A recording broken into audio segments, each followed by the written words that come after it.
दार्जिलिंग जिले के भाजपा प्रत्याशी राजू बिष्ट ने आज सिलीगुड़ी रेगुलेटेड मार्केट में जनसंपर्क अभियान चलाया। इसके शुरुआती क्रम में प्रत्याशी ने मछली बाजार क्षेत्र का दौरा किया, जिसमें व्यवसायियों ने पूरे बाजार में चल रहे अवैध निर्माण के मुद्दे को सांसद प्रत्याशी के समक्ष रखा। साथ ही पूरे बाजार में राज्य सरकार के अवांछित हस्तक्षेप पर अपनी बात रखी। प्रत्याशी राजू बिष्ट ने चुनाव के बाद इन सारे मुद्दों पर गंभीरता से विचार करने का आश्वासन दिया है।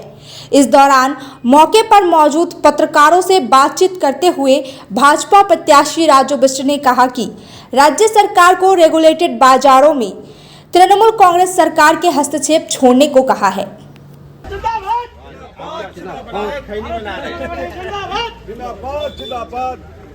आप खैनी बनाते तो धो के सब्जी काटना फिर अजय, नहीं तो बाद में खैनी का टेस्ट आएगा उसमें भी। ठीक है दादा, ठीक है ना। अरे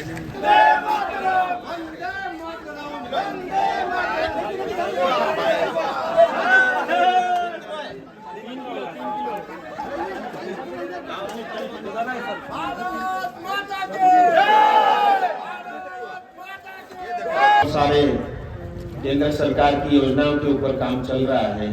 सड़क भी, रेल भी, अब वंदे भारत रेल जो है गुवाहाटी और कोलकाता और उसके बाद पटना भी चालू हो चुका है, और एनजीपी में भी नया 350 करोड़ का काम चल रहा है। इसी तरह जो है गैंगटॉक तक जाने के लिए रेल बन रही है।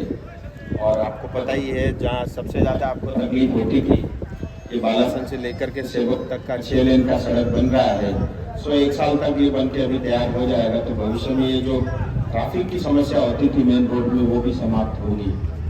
पीने की पानी के लिए हर घर जल हो या कॉर्पोरेशन में हो, वो सब की व्यवस्था हुई है।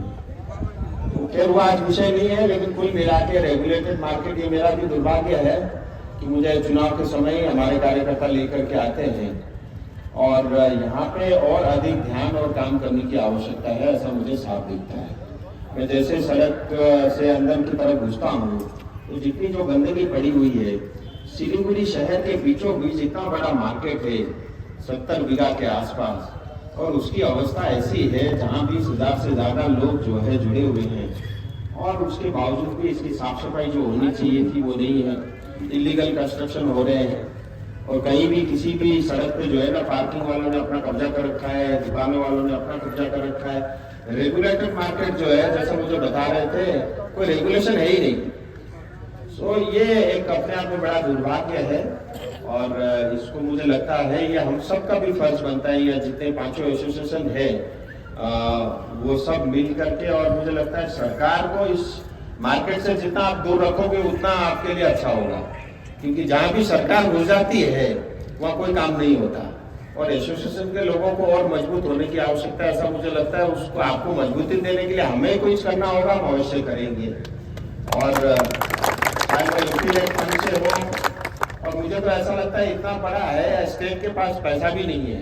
केंद्र जब तक इसमें कुछ हस्तक्षेप नहीं करेगी, यहाँ तो फिर भी ठीक है। मछली बाजार में मैं देख रहा था कंस्ट्रक्शन 93 का कंस्ट्रक्शन हुआ है, जर्जर अवस्था में है, और मतलब चलने की जगह तक वहाँ पे नहीं है। तो इसको और हमको मिल करके इसको ठीक करना पड़ेगा। चुनाव का समय में है, अभी मैं कुछ बोलूँ शायद उसका उतना जो है प्रभाव नहीं होगा, तो मैं 24 के बाद एक बार 5 एसोसिएशन के साथ अलग से मिलूंगा, कहीं और मिलेंगे, और बैठ करके 2-3 घंटा थोड़ा मंथन करके एक एक कदम आगे बढ़ते हुए हमको इसको और अच्छा बनाने की आवश्यकता है, ऐसा मुझे लगता है।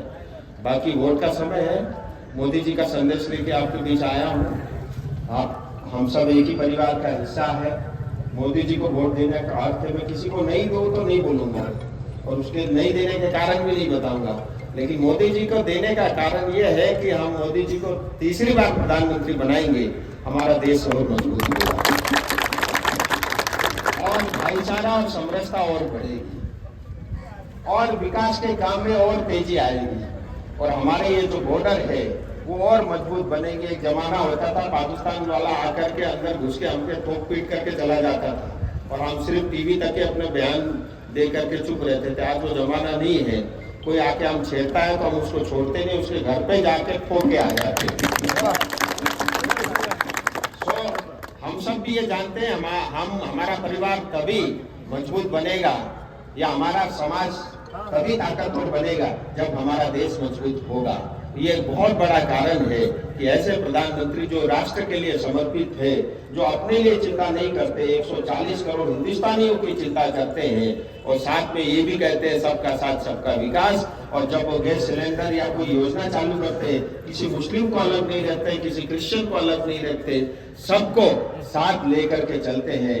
ये हमारा लिए बहुत ही सौभाग्य की बात है। हिंदुस्तान आगे तेजी से बढ़ा है। 2047 में विकसित भारत की ओर हम तेजी से बढ़ रहे हैं। आज छोटी छोटी अनेक समस्याएं हैं, एक एक करके उन सब समस्याओं का भी समाधान होगा। हमको निराश नहीं होना है, आशा की किरण नहीं छोड़नी है, मुस्कुराते हुए अपने जीवन जीना है और अपने समाज और अपने परिवार और आने वाले हमारी पीढ़ियों की हमने चिंता करनी है। आप सब ने यहाँ मुझे ये जो सौभाग्य दिया यहाँ बोलने का और आपने जो सम्मान दिया, इसके लिए मैं आप सबका ऋणी हूँ। और मेरे लिए आपके दरवाजे हमेशा खुले हैं, सिर्फ चुनाव के समय के लिए नहीं, 5 साल आपके दरवाजे आपके लिए हमेशा खुले हैं। मेरे तरफ से कुछ भी होगा मैं कभी भी संकोच नहीं करूंगा। बहुत बहुत धन्यवाद। सिलीगुड़ी के सालबाड़ी में घर हो अपना, क्या आपका भी है ये सपना? अंबरधुरा सालबाड़ी स्थित गोकुल धाम में आपको मिलेगा अति आधुनिक फैसिलिटीज के साथ 2 से 3 BHK फ्लैट। यहाँ आपको मिलेगा थीम्ड लैंडस्केप से लेकर open amphi theatre, kids play area, senior citizen area, walking lawn, rooftop sitting area और भी सुविधाओं से लेकर शानदार अपार्टमेंट तक। पंचनई गोकुल धाम शहर के सभी हिस्सों, स्कूल, कॉलेज, अस्पताल, railway station, airport, shopping mall जैसी जरूरी स्थानों तक आसान पहुँच। कॉल करें 9755542000 पर और बुक करें अपना 2 या 3 BHK अपार्टमेंट। लग्जरी की सर्वोत्तम ठिकाना गोकुल धाम में है।